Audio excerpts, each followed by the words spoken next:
The fear of making a mistake is likely one of the greatest roadblocks to creating a life you truly desire. When we are afraid of doing the wrong thing, then we almost guarantee that we will.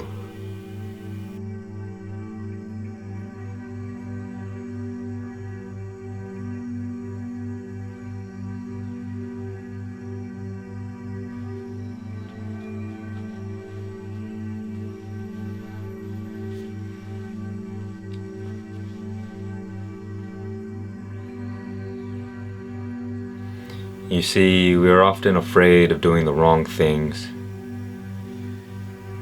Shout out to Daniel Cardenas 5013 for asking this question. Could you do a video about the fear of doing the wrong thing? You see, the problem with fear is that generally it is a completely useless emotion. It is good if you are in a state of survival. It perhaps might be a motivating factor if you are at very low states of being. But if you're trying to rise to higher states of being, to have a better life, to live more harmoniously, then fear has to be eliminated from one's life. Because in truth, when we have fear of doing the wrong things, we are creating an imaginary future scenario, a story in our mind, and whether or not it has any validity in the external world, we force it to become a fact because the reality that we experience is in our minds. Rather than experiencing an objective world, it is far more often that we experience our inner world projected out. And people a lot of the time fall into this trap where they look out into the external world to find data, information, to construct this story in their minds. And then they say, well, yep, this is the world that I'm living in, this is my reality. But the fact is that your reality is created first in the mind and only secondarily in the external world. So if you're always looking out into the world, then you give your power to forces outside of your control. Because take two people, for instance, encountering the same exact negative situation, doesn't matter what it is. One of them reacts normally. A negative situation happens, a negative experience, and they react negatively. They respond with negative emotions. They don't want this. Then you take another person, somebody who, let's say, practices meditation. Same negative situation arises. Maybe there is even negative emotions. But to the sage, it matters not what external situation is arising, because they have control over their inner state. So a negative situation arises, perhaps there is no reaction. They are not attached to the situation. Or, let's say a negative emotion does arise in reaction to that situation. Well, even so, the sage is not attached to that negative emotion, so they do not experience it as such. Rather than say, I am feeling negative right now, they say, negativity is arising, and then negativity goes away. Because the sage realizes the impermanence of all things, that everything is changing. So fundamentally, when we have fear, we are allowing forces outside of our control to dictate our inner reality.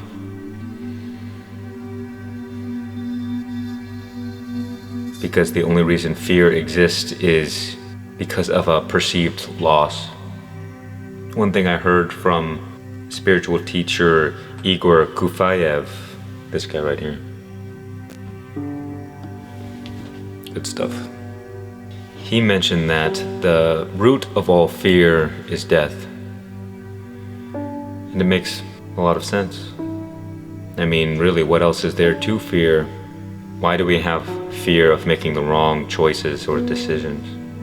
Well, it's because we believe that they will have unfavorable consequences. And the most unfavorable consequence of any decision is death. Rather than try to get rid of this fear, because obviously we're never getting rid of death. Death is eternal. It seems to me the pathway forward is to transcend this fear. But one cannot transcend the fear of death if one is attached to the body-mind complex. What this means is that the majority of all human beings live and die believing that they are a person, a human being, living out their life, doing things, paying bills and buying groceries. And though there is truth to this, it is experiencing reality on a surface level.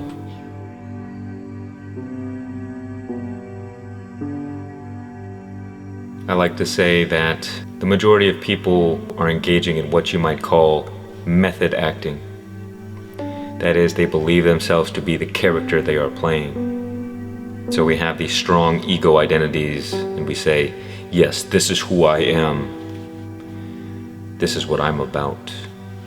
And it's not that there's anything wrong with that. It's just that people who have strong attachments to the ego, to the body-mind, they endure a lot of suffering. Because when you are aligned with the temporary material universe, you are subjected to all the suffering that comes with change.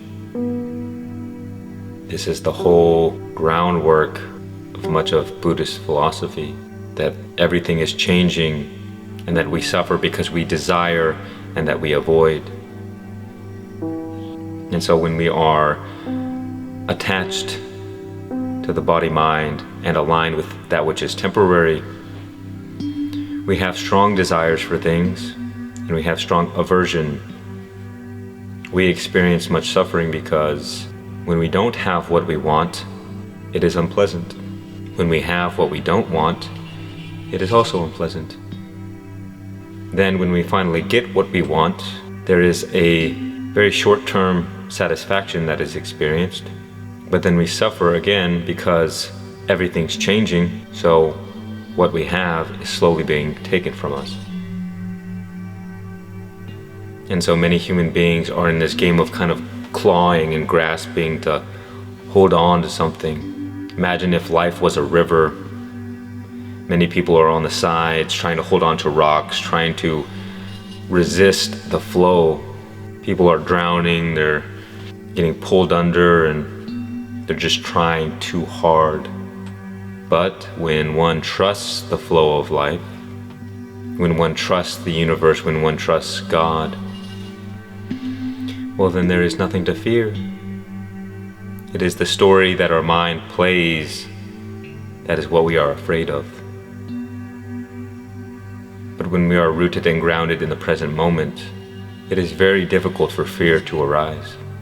And if fear arises, it does not stay long. But so long as we are identified with the mind-body, then we can get wrapped up in fear for days and months and years. We can be in fear our whole lives in that case, because the mental movie never stops. But in the present moment, there is no mental movie. Sometimes the mental movie will start playing, and then it is your choice whether or not to watch it. But not just watch it, engage with it.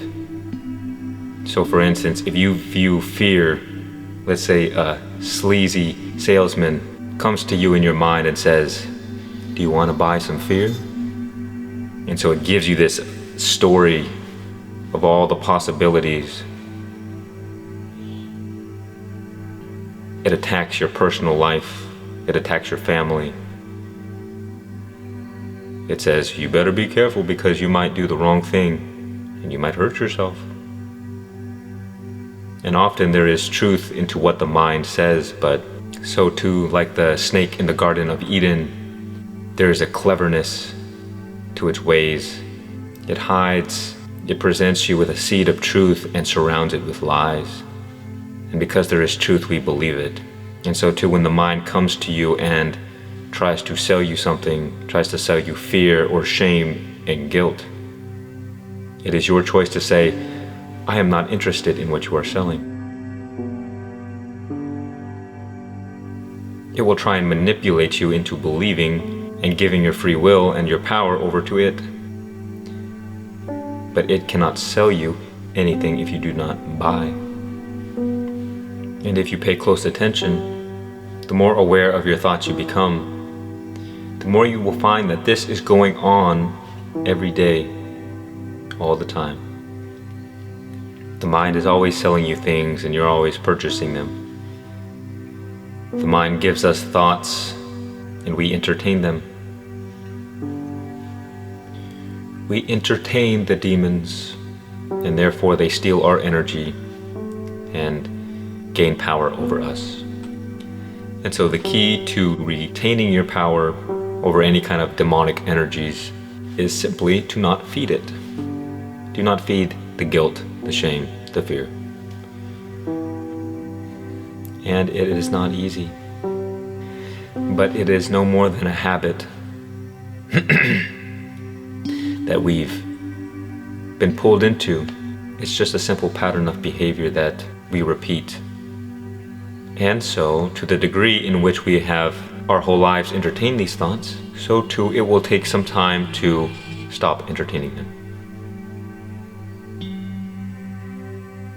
We must learn to let go of the future, let go of the past. One example I like to use is with the gym. Think about it this way, a lot of people have a difficulty getting into the habit of going to the gym. And you may ask, why is this the case? Why don't I feel like going to the gym today? Why do I have to force myself to do this? And I guarantee what you will find is that the only reason you ever don't feel like going to the gym is because you have been thinking about it. When we think about how difficult something is going to be, there is resistance. When we think about how we have to do something, we feel like a slave, even subconsciously or subtly. And so the more we think about the future, the more a lot of resistance arises.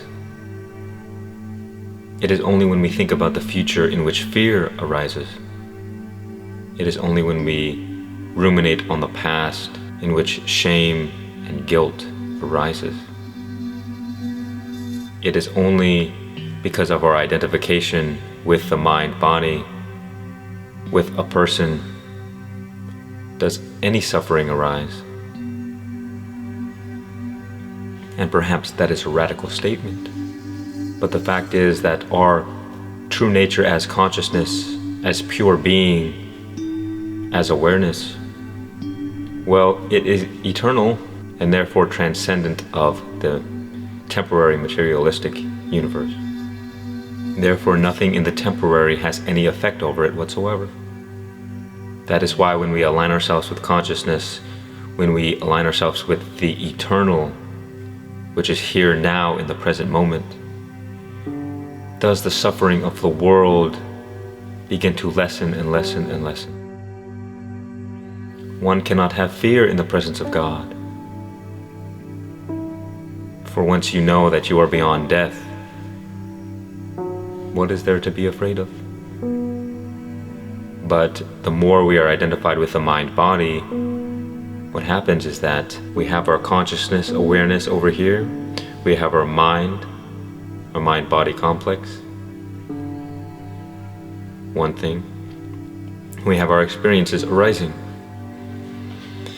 And so, these experiences are far away from consciousness. They have no effect. But when we attach our consciousness to a mind-body, to a person, to a personality, now everything in the temporary world has jurisdiction over us. So all the pain, all the suffering, all the terrible things that come with death, we become one with these things, and so we experience them. And so if I'm identified with the body, with the mind. If I get hurt, if a negative experience arises, let's say, then because I believe that this negative experience is happening to me because of my identification, this negative experience is only relevant to who I believe I am. So I become one with the experience. Therefore, suffering arises. Because it is a negative experience, it produces negative emotions, it produces negative thoughts, fear, guilt, shame. But instead, when you remain in the present moment, when you align yourself with consciousness, when you remain as a non-attached awareness, when you practice the habit of disassociating yourself from the mind-body complex, not rejecting it, but removing your attachment from it, then when a negative experience arises, the negative experience goes away. Suffering arises, suffering goes away. Pain arises, pain goes away. Fear can arise, fear goes away. Shame, guilt. But you never change, so you are always in a constant state of peace. It is only when we return to our attachment to our identity in which we get pulled into the chaos of the changing, of the temporary world. I like to say that usually the people who are the most spiritual are those who are most prone to motion sickness, because at some point you really just get tired of the ups and the downs, the roller coaster of life. Life is beautiful, there are many great things, but there comes a point where you have no other desire but freedom. That is the point in which you seek God at all costs. And so if one wants to be free from the fear of doing the wrong things, we must come to understand by resting in the present moment, by seeking the eternal, by remaining as awareness. In this state, we will come to understand that nothing we ever experience can ever actually happen to us, because our true being is transcendent. And it is only when we identify with the mind and the body and the person we believe ourselves to be, does suffering and fear and all of the negative emotions arise. But it is not enough just to speak these words. That is why I say you should experience it for yourself. Because in this experience of being rooted in the present moment, being grounded in the innermost core of your being, to recognize your true nature as consciousness, you will come to your own understanding from within, and you will know in your heart what is true, and you will no longer need to look outward for the answers. You can put me out of a job.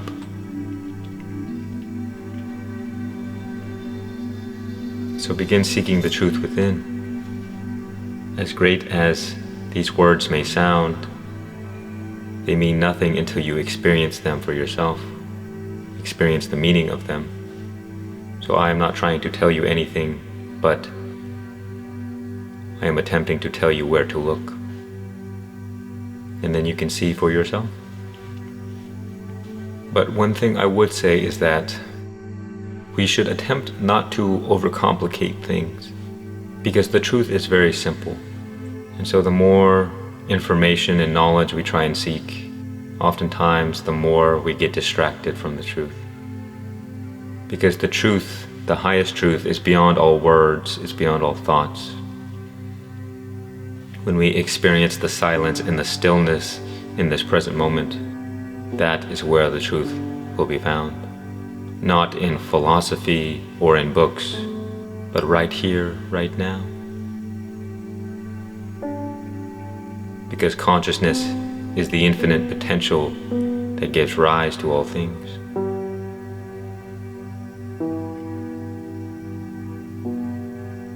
So would you rather seek the answers in a library that only has a small collection of books? Or would you rather look in the library that has all the books? And this library within, one may see the librarian as God, So ask God for the information that you seek. God is both library and librarian. At this very moment, you have everything you could ever need. And so don't get distracted by the things of the world. It is all within you, here and now. And because it is eternal, it can never be separated from you. It is available 24/7.